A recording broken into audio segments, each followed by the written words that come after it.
Someone said something to you recently, and you're still thinking about it. Maybe it was a comment, maybe it was a look, maybe it was someone who dismissed you like you were nothing. And instead of letting it go, your mind played it on repeat. You analyzed it, you rehearsed what you should have said, you lost sleep over it. And here's the brutal truth nobody wants to say out loud. That person has moved on. They forgot about it 5 minutes later, but you handed them rent-free space in your head, and you've been paying the bill ever since. That ends today. The world is not getting calmer. It's getting louder, more provocative, more designed to destabilize you. And if you haven't built the internal architecture to handle that, you will always be one bad comment, one unexpected change, one disappointment away from completely losing your footing. The Stoics figured this out over 2,000 years ago, not as a philosophy for monks or academics, as a survival system for people living in chaos. And the 7 habits we're covering today, they are not feel-good advice. They are a complete rewiring of how you process the world. Stay with me, because habit 3 is the one most people never see coming, and it might be the most important thing you hear all year. 1. The pause that changes everything. Here's something your biology is working against you on. The moment something threatening happens, an insult, a sudden crisis, unexpected bad news, your brain doesn't ask you permission. It triggers. It floods your system with cortisol and adrenaline, and it demands an immediate response. Fight, defend, react. And in that split second, you stop being a thinking human being and you become a pure animal, predictable, controllable, exactly where everyone who wants to manipulate you needs you to be. Marcus Aurelius wrote about this constantly, not because it was easy for him, because he was the most powerful man in the world and people were testing him every single day. His answer wasn't rage, it wasn't cold indifference either, it was the pause. That deliberate, almost agonizing gap between what happens to you and how you choose to respond. Think about the last time you fired off an angry text and immediately regretted it, or snapped at someone and spent the next 3 days dealing with the fallout. That damage didn't come from the situation, it came from the absence of a pause. Here's how you build it practically. When something hits you, and something will hit you today, before you respond, breathe. Not a casual breath, a slow, deliberate 4-second inhale. Hold it, release it. In that window, ask yourself one question. Is my next move going to serve me or just satisfy me right now? Because reacting feels good, but responding strategically, that's where your actual power lives. The pause is not weakness, it is the most psychologically dominant move you can make. It tells the world, and more importantly, tells yourself that your reaction is not for sale. And speaking of things that aren't for sale, habit 2 is going to challenge something you've probably been doing your entire life without realizing it. It's subtle, but it's costing you more emotional energy than almost anything else on this list. 2. Stop making it about you. Let's be honest about something uncomfortable. Most of your emotional pain isn't caused by what happened. It's caused by the meaning you decided to attach to what happened. Someone doesn't reply to your message, and suddenly the story in your head becomes, they don't respect me, I don't matter, I must have done something wrong. A project fails, and instead of seeing a setback, your brain translates it into a verdict. I'm not good enough, I never was. You took a neutral event and made it a personal indictment, and now you're not just dealing with the situation, you're dealing with a full-blown identity crisis over something that might not have had anything to do with you at all. The Stoics call this the discipline of perception. Epictetus, a man who was literally enslaved, who had zero control over his physical circumstances, taught that the only thing standing between you and inner peace is the interpretation layer between events and your responses to them. Strip the story. When someone is rude to you, try this instead.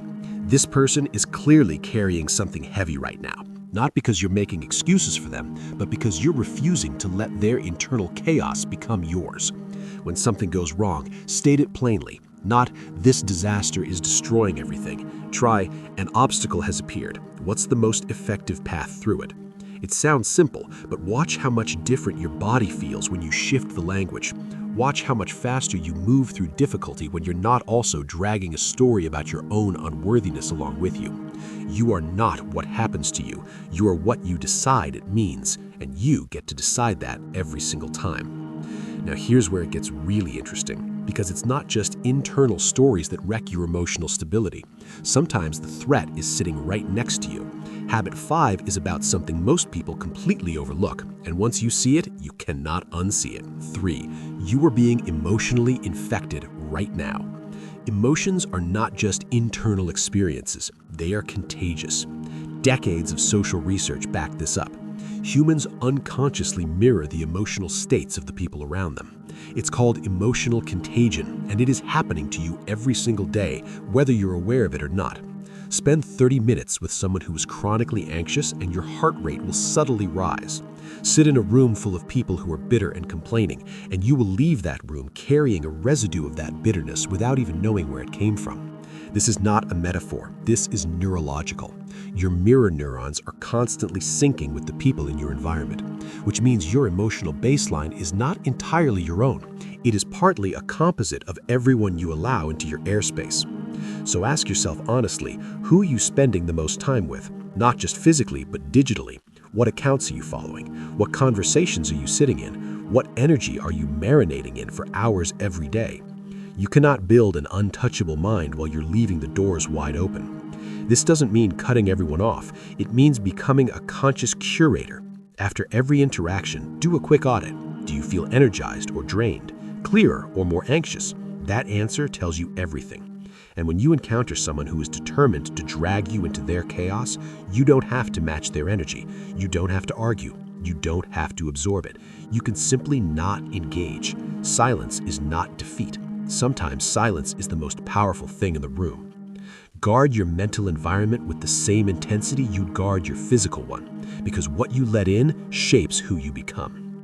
Let's slow down for a second, because the next habit is one that sounds almost too simple, but it's the one that will save you the most suffering on a daily basis. 4. Expect less, experience more. Here's the equation nobody teaches you. Suffering equals reality minus expectations. The higher the gap between what you expected and what actually happened, the more pain you experience. And most people are walking around with expectations so rigid, so unexamined, that reality is failing them before they've even had their morning coffee. You expected the meeting to go a certain way. It didn't. You expected loyalty from someone who wasn't capable of it. You expected the process to be fair. It wasn't. And every single time reality breaks the script, you feel blindsided, even though none of these things were ever guaranteed in the first place. The Stoics' practice here is radical acceptance, not passive resignation, not giving up. Active, deliberate acceptance of the world as it actually is, rather than as you wish it were. Try this every morning before the day begins. Spend 60 seconds acknowledging that today something will probably go wrong. Someone will likely disappoint you. Something will take longer than expected, not because you're being pessimistic, but because you're being honest. When you do that, you stop being ambushed by life. You stop bleeding emotional energy over things that were always unpredictable. And here's the counterintuitive part. When you lower your rigid expectations, you don't experience less. You actually experience more, because you're finally present with what's actually happening, instead of constantly comparing it to a script that only ever existed in your head. We're halfway through, and I want to ask you something directly. Think about the last time you were genuinely thrown off balance, emotionally derailed. What triggered it? Because I can almost guarantee it connects to what we're about to cover in Habit 5. This one is counterintuitive, and most people get it completely backwards. 5. Don't kill your dark emotions. Use them. Every self-help script tells you to stay positive, manage your anger, calm your anxiety, reframe your sadness, and there's a place for that. But here's what that advice gets dangerously wrong. It treats negative emotions like malfunctions, like errors in the system that need to be corrected. And when you spend all your energy trying to suppress or eliminate dark emotions, two things happen. First, they don't go away. They go underground. And underground emotions have a way of erupting at the worst possible moments. Second, you cut yourself off from one of the most powerful energy sources available to you. Anger is not your enemy. Grief is not your enemy. Even anxiety at the right level is your nervous system trying to prepare you for something that matters. The Stoic approach is not suppression, it's transmutation. Feel the heat of it fully. Don't flinch from it. And then ask, Where can I direct this? Use the sting of rejection to fuel discipline. Use the weight of grief to create something meaningful. Use anger as rocket fuel for a workout, a project, a boundary you've been too afraid to set. The people you admire most, the ones who seem completely unshakable, they're not emotionless, they're alchemists. They take the raw, difficult material of their emotional experience and they build something with it instead of being buried by it. Your dark emotions are not proof that something is wrong with you, they are energy, and energy can always be redirected. 6. The war you're fighting that doesn't exist yet. Right now, somewhere in your mind, there's a simulation running, a conversation that hasn't happened yet, a worst-case scenario for something that may never occur, a catastrophe your brain has constructed in vivid, devastating detail, complete with consequences, failures, and losses, none of which exist in this present moment. And your body doesn't know the difference. Your nervous system is responding to that imaginary threat with real cortisol, real tension, real exhaustion. Anxiety is not a response to what is happening. It is a response to what your mind is projecting might happen. And when you live there, in that perpetual simulation of disaster, you burn through mental and emotional reserves fighting battles that may never arrive. The Stoic anchor is the present moment, not as a cliché, as a genuine survival skill. When the spiral starts, interrupt it physically. Feel your feet on the floor. Name 5 things you can see right now. Take one slow breath and then ask the question Marcus Aurelius would ask. Is there an actual threat in this exact moment, right now? Not tomorrow, not next week, now. Almost always the answer is no. You cannot control the future, but you can control where you place your attention. And attention placed in the present moment is the only attention that's ever actually useful. Stop fighting ghosts. Save your strength for what's real. 7. The long lens. You're in the middle of something right now that feels enormous. A conflict, a failure, a decision that feels like it carries the weight of everything. And it feels that way because your perspective has collapsed down to the size of this moment, this conversation, this setback, this embarrassment. And when your lens is that narrow, everything looks catastrophic. The final Stoic habit is what I call the long lens, and it is devastatingly effective. When you feel your emotions threatening to take over, zoom out, not a little, radically. Ask yourself, will this matter in 1 year? If yes, will it matter in 5? If you're still not sure, ask the question Seneca asked himself regularly. How does this look from the perspective of my deathbed? That's not morbid, that's clarifying, because almost nothing that's currently making you lose sleep will matter at that scale. The argument, the embarrassment, the rejection, the deal that fell through. Against the full arc of your life, these are footnotes. This doesn't mean your pain isn't real. It means you don't have to let it consume the whole page. The long lens doesn't make you detached or cold. It makes you discerning. It helps you distinguish between what deserves your full emotional investment and what deserves a calm, practical response and nothing more. Save your fire for the things that actually echo, because most things don't. And the moment you truly internalize that, you become very, very difficult to shake. 7 habits, 1 goal: to stop being at the mercy of a world that profits from your instability. The pause, the stripped story, the curated environment, the surrendered expectations, the redirected darkness, the present moment anchor, the long lens. None of these are complicated, but none of them are easy either, because the default setting, reacting, absorbing, catastrophizing, seeking validation, that's what takes no effort. Emotional mastery takes daily, deliberate, unglamorous work. But here's what's waiting on the other side of that work.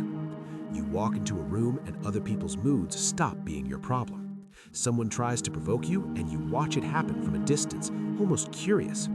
Life throws something unexpected at you, and instead of spiraling, you simply ask, okay, what now? That's not detachment, that's power. If this hit differently than you expected, share it with someone who needs it right now. And if you're serious about this work, subscribe, because we go deeper every single week. See you in the next one.